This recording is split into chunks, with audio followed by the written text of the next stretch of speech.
Well, having seen the movie Gone with the Wind again recently, I instantly made the intended connection with my guest's confession.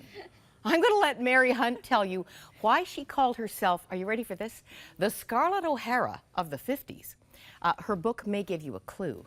The Financially Confident Woman, what you need to know to take charge of your money. Mary, you didn't waste any time sharing about the vow you made very early. Tell us about it. I was 11 years old. I had a very sad life. I thought I was miserable, you know.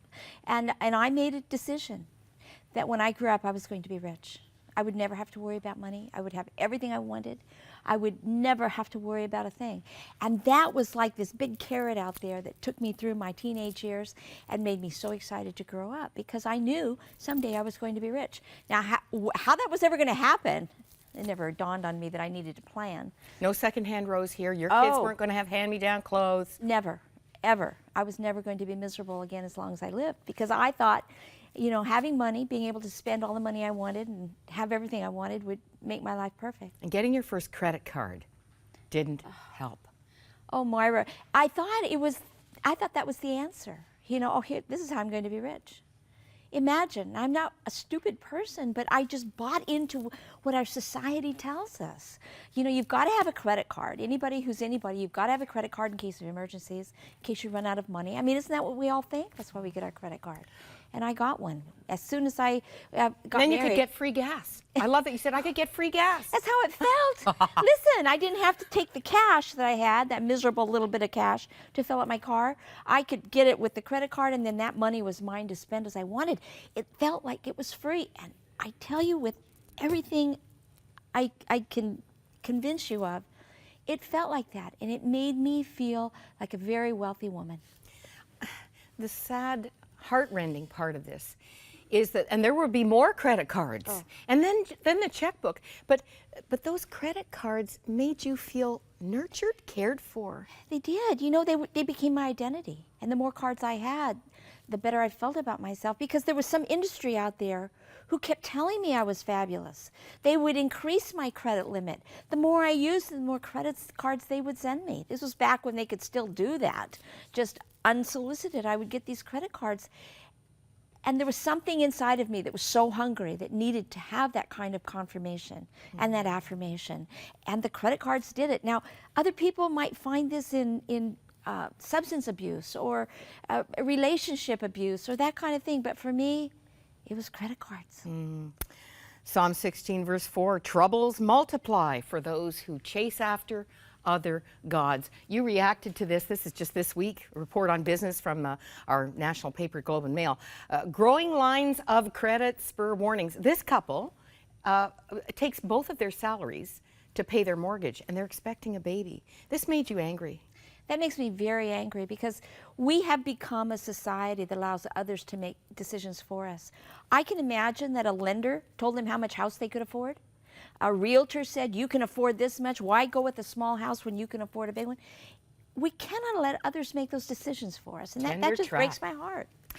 Well, here's where it's funny but not funny. Looking back, we can chuckle. Your husband became the bank manager at the bank that was calling you, unbeknownst to your husband, about bouncing checks. And he soon found out, and he nearly lost his job because of me. I mean, Moira, it's a long story. I tell it in the book, and I tell it to encourage people. Got really, really bad for me. But here's the good news. It took 12 years for me to nearly ruin our lives. I ran up, and this is quite a few years ago, more than $100,000 in unsecured credit card debt. Which you would pay back in 13 years. 13. It shouldn't have taken years. that long. Yeah. If I would have known then what I know now, we could have done it in 5. Interesting. And this is the joy of my life now, that I get to help people get out of debt. I've been able to lead people, especially women, you know. We seem to connect out of ignorance and worry into becoming financially confident. It's not that difficult. It's not hard at all. Mary, your how-tos. Well, this book was first published in what, 96? 96. 96. It's a classic. it's celebrating an anniversary. It's been updated. Right, right. For a new generation of women. God hasn't wasted any part of this. But I want to talk about you hitting rock bottom, because there's a spiritual aspect to your transformation, to what Absolutely. changed everything. You know, I wish I could say that I woke up and I realized, oh, you know, no. We had to get to the point where we were ready to lose everything. Our home had gone into foreclosure. Now, that many years ago, no one ever heard of such a thing, of losing your home. But my husband and he had left his job at the bank to try and make me happy. We went into self-employment. Of course, that was going to be the answer to all of my financial needs, and that it just disintegrated. And it was really a low point of my life. I did not know, we didn't know where our next meal was coming from, but we couldn't tell anybody. It had to be this big, horrible secret. And it was at that point that I finally fell, I had a meltdown. I fell on my face, literally on my mother-in-law's kitchen floor. She was not home. I'm glad she's a good housekeeper, because there I was, flat on the face. And it came to the point that for the first time in all of those years, honestly, I looked up and I realized that God was just waiting for me, waiting for me to come to the end of myself. And it was like he turned on the floodlights of heaven into my heart. It was deep and it was awful. And I realized for the first time, it wasn't my husband didn't make enough money. It wasn't that I didn't get a big inheritance. It wasn't any of that. It was me. It was me. It was my sinful, horrible, greedy heart. And it was at that point that I realized that God had forgiven me. I didn't have to beg for forgiveness. He was waiting for me to accept it. It's a beautiful story, and I wonder if others would identify with you when you say you had compartmentalized God. It's not that you didn't believe in God. That's right. You just hadn't let him in to all of you. I didn't trust God to meet our needs. I trusted MasterCard and Visa. I mean, that's a horrible, horrible thing to acknowledge, but I believe the fact that I was able to come to that point was when my heart became softened, and I realized that God had a plan. And he didn't hand me the money. I didn't get $100,000 dropped on my front porch and It now wasn't a it's quick all okay. fix. No, it was hard. But you know what? It was a long journey back, but it was joyful. And what I learned, joyful. It was joyful. I learned that saving and giving brought me the same rush, that same euphoria that spending had brought me before, but that was lasting. The spending would be gone before I could get all the stuff out to the car, before I could figure out how to lie to my husband on all the money that I had put. I wasn't really paying for it because I was putting it on credit.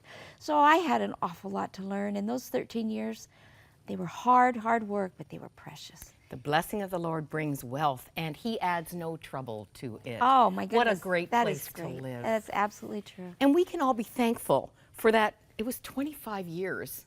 That's right. Of $5 and $10 That's right. yourself into disaster. And the rest has been help for all of us. Well, it's been wonderful. And Moira, I got to tell you that God keeps his promises.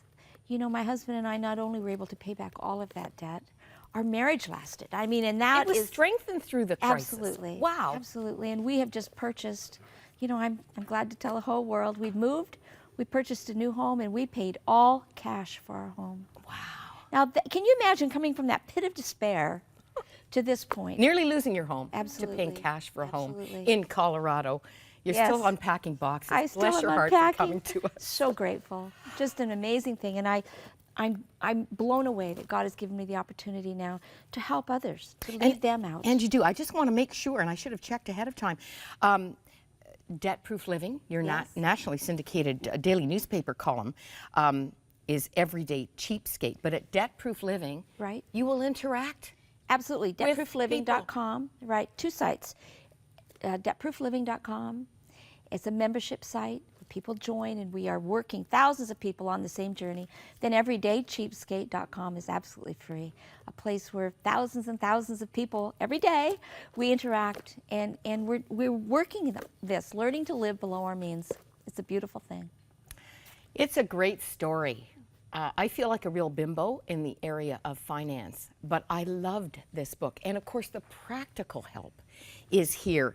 It is a classic. I'm so thankful to say it's at our e-store.